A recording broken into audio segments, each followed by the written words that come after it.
Let's get ready to rumble. So, we're back. We're happy to be here. This is the Braineaxe podcast.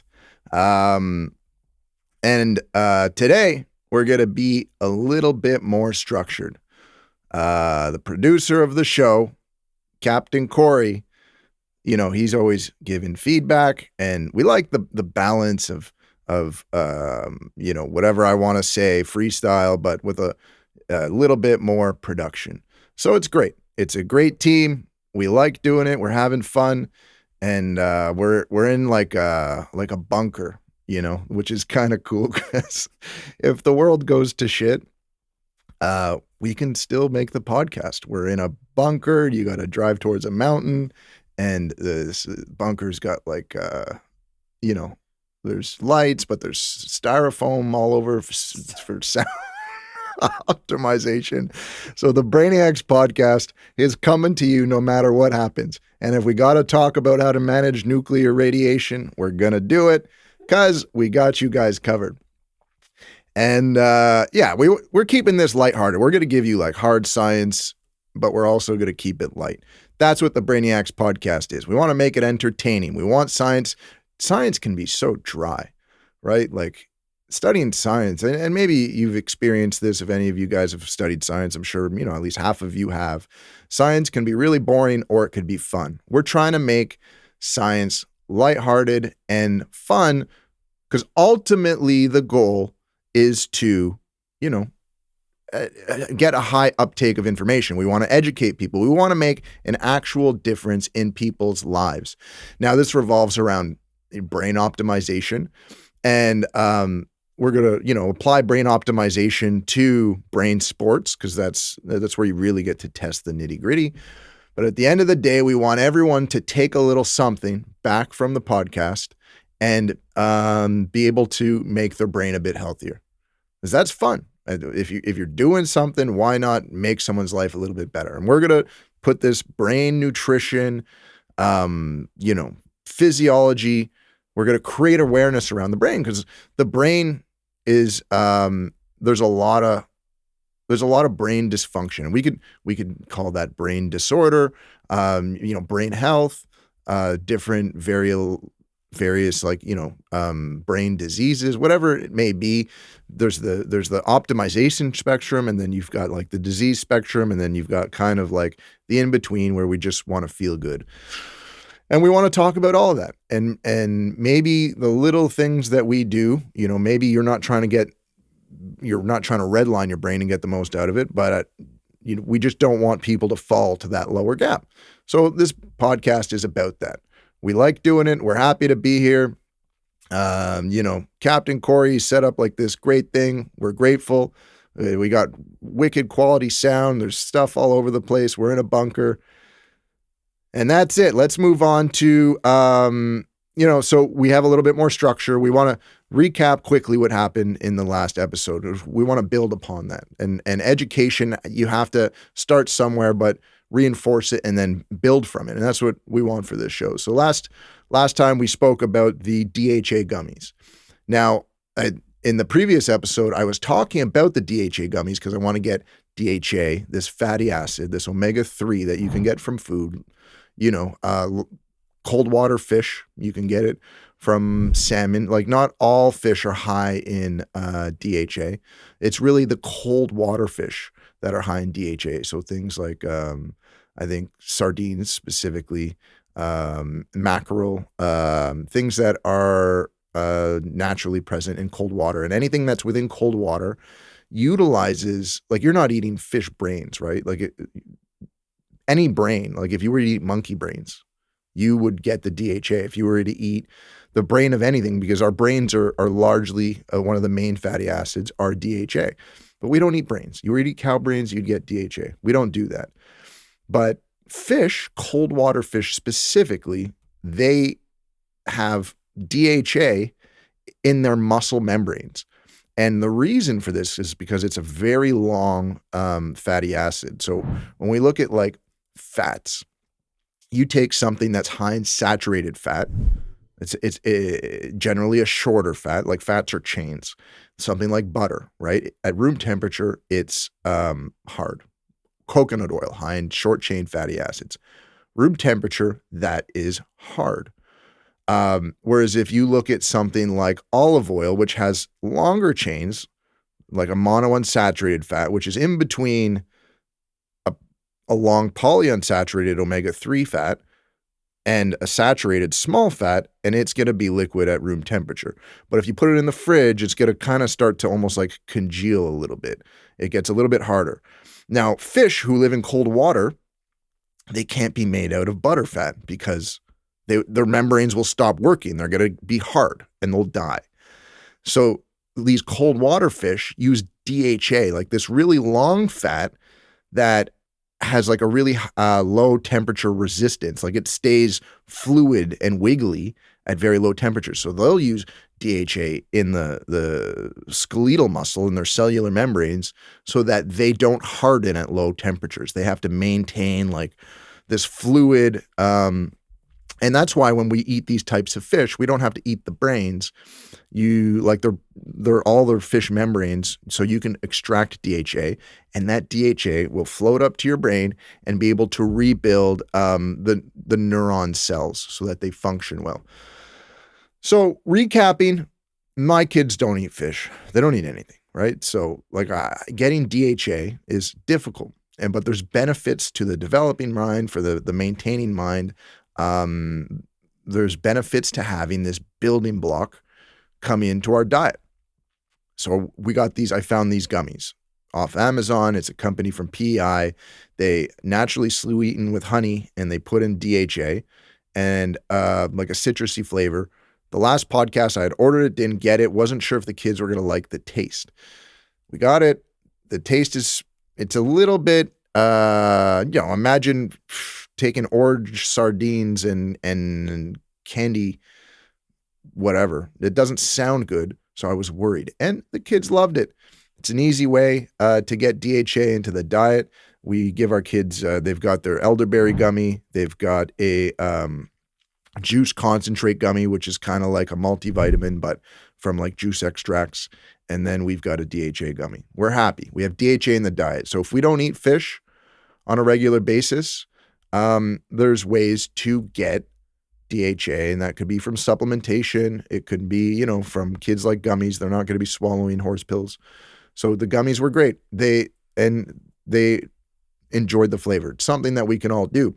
We want to get that DHA in the diet, and this can prevent even things like if we're susceptible to depression. Depression has been associated with low levels of DHA in the diet.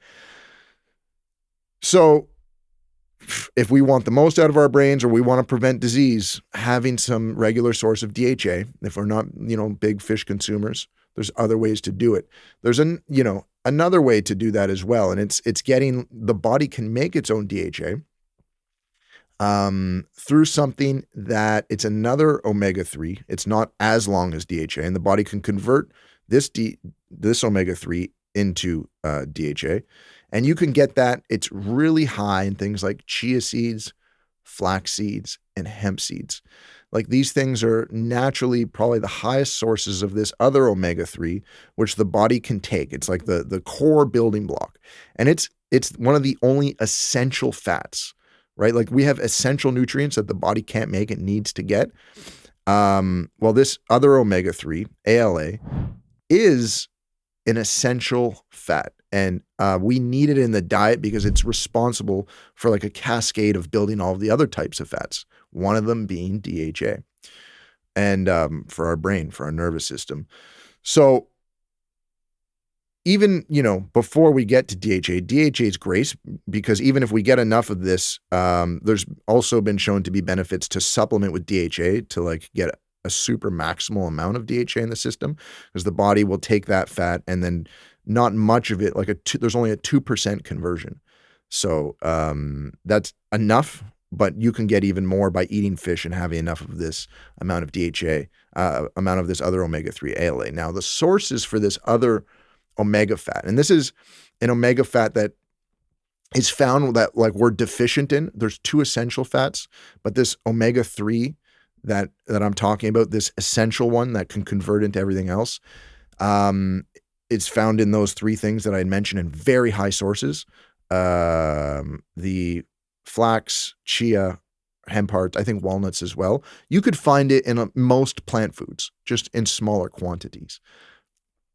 And then, like, by taking a regular dose of one of those three seeds or nuts, you can make sure you're guaranteed you're hitting your limit. And this fat is found to be not consumed enough in the North American diet, and is thought to, and not proven, but like theoretically, thought to lead to increased inflammatory disease or states within the body. Because one of the main things that this fat converts into is prostaglandins. And prostaglandins are like this group of hormones that help counterbalance the inflammatory response. So we do need the DHA. The DHA is great. We get it from cold water fish. We can supplement. And what I'm proposing for everyone else who's trying to get the most out of their brains, and we want, optimal brain health and body health, is to get this other essential fat, something that we can't make, and our bodies will be dysfunctional without it to a certain degree.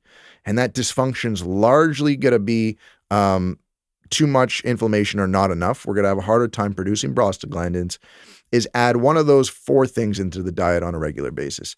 Now, this is a good leeway into the next thing we wanted to talk about is a little bit more about my own protocols for how I optimize my own brain health and just general health. And what I do is I take these, so hemp, flax, chia, or walnuts. I don't like chia. Personally, I find them disgusting. Like they turn gummy, they get stuck in my teeth, they ruin my smoothies.